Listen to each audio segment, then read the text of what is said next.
c'est chacun d'entre nous. Quelle grâce! On n'a rien mérité. Moi, je n'ai rien mérité. C'est le Seigneur qui a tout accompli. Et il l'a fait par amour. Il l'a fait pour sauver les créatures que Dieu avait faites et que le diable voulait ravir et amener dans sa condamnation avec lui.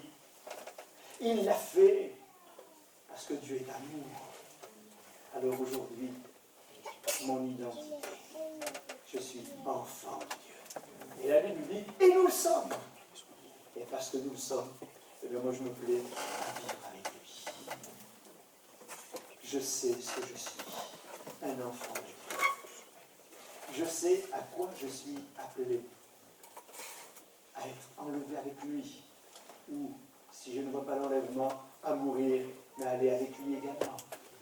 Je me réjouis de ce que le Seigneur a inscrit mon nom dans le livre de vie. Je ne l'ai pas cherché, c'est lui qui m'a offert. De par moi-même, je ne pouvais pas être sauvé, mais il m'a révélé toutes ces choses au travers de la parole. Et aujourd'hui, je sais qui je suis.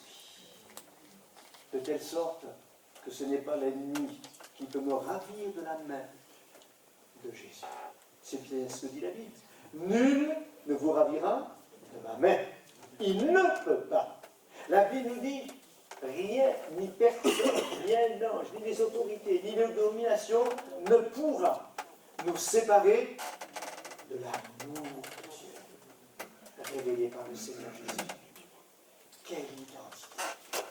Est-ce que nous réalisons qui nous sommes? Alors, c'est de la joie. Peu importe l'endroit où je suis dans la joie. En particulier quand on me dit allons à la maison du Seigneur, ça nous le savons. Je suis dans la joie quand je rencontre les bien-aimés à l'église. Je suis dans la joie quand je suis seul dans ma chambre. Je suis dans la joie quand je suis au volant de la voiture. Je suis dans la joie n'importe où, même si je vais me promener. Je suis dans la joie, même dans les transports publics. Je suis dans la joie. Est-ce que vous croyez? Bon, mais Seigneur, tu leur donneras ta joie. C'est pas que je me trompe. L'année dernière, en rentrant du Brésil, j'étais dans l'avion, puis il y a une hôtesse qui passe, un air très gentil, elle me regarde et puis elle me sourit, et puis, bon, elle fait ce qu'elle a à servir, elle sait, et puis elle repasse, puis elle lit conversation. Alors, nous parlons. Et puis elle continue à faire son service. Et puis elle repasse. Et à nouveau, elle me parle. Et dans mon cœur, j'avais envie de parler avec elle. Elle me dit, monsieur, vous avez quelque chose que personne n'a. C'est bien. Je t'attends. Et puis les lumières s'éteignent. Et elle vient, elle se met à genoux, à côté de mon siège. Puis elle commence à me parler. Et alors, je ne me souviens plus par contre ce que j'ai cité, mais elle me parlait et je lui ai cité un texte tout simplement, un verset biblique. Elle me regarde et fait, vous avez raison monsieur, il faut lire la Bible. La porte est ouverte. Alors, bien entendu, je lui ai dit que je la lisais, je lui ai dit qui j'étais, etc. Elle m'a dit, je le savais. Il y a quelque chose dans le cœur du chrétien. Il y a quelque chose sur le visage du chrétien. Il y a la présence du Seigneur qui est en nous. C'est pour ça que nous sommes toujours dans la joie, dans la paix, parce que nous sommes enfants de Dieu. Et ça, les gens du dehors le voient. Je vous assure. Les gens du dehors le voient. Et parce qu'ils le voient, ils ont soif de découvrir ce qui fait notre paix, notre joie. On rentrait du Brésil cette année, j'étais avec mon gendre et là c'est pareil, il y a une hôtesse de l'air qui a sympathisé avec nous. Alors nous nous sommes levés quand les lumières étaient éteintes, nous sommes allés parler avec elle. Alors elle nous a raconté, elle Christine.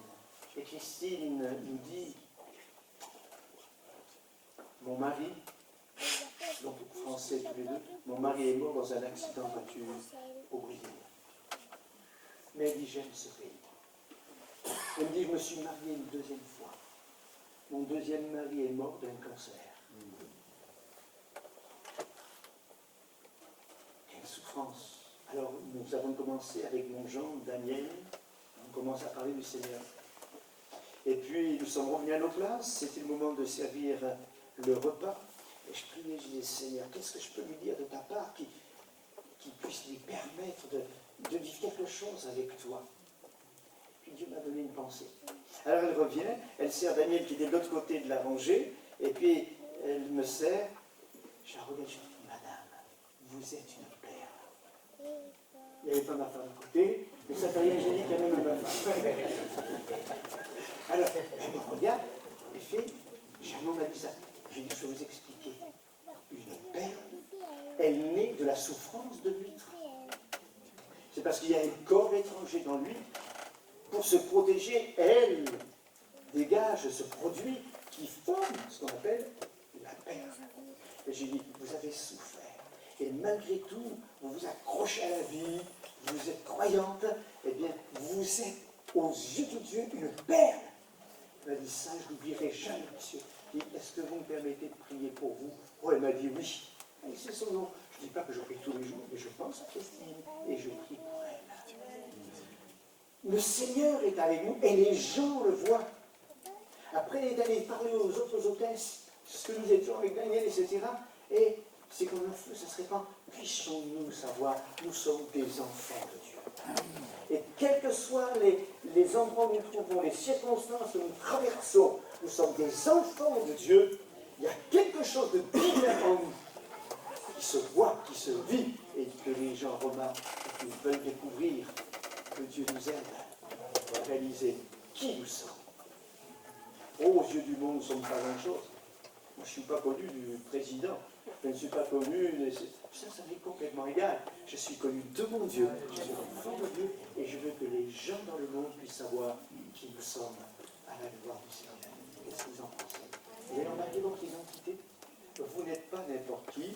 Vous êtes fils du roi des rois. Vous êtes fils et filles de Dieu. Vous êtes héritier de toutes les promesses de Dieu. Vous êtes co-héritier avec Christ de tout ce qu'il possède. À Dieu soit la gloire. Merci Seigneur pour de telles révélations. Nous ne sommes rien, mais parce que tu nous as rachetés, parce que tu nous as adoptés, maintenant ce que nous sommes, je ne voudrais pas du tout changer ma place. Et vous? Moi, absolument pas. Ma place, elle est formidable, enfant de Dieu. Est-ce que nous pouvons remercier le Seigneur quelques instants? N'oubliez jamais, vous êtes enfant de Dieu. Alléluia.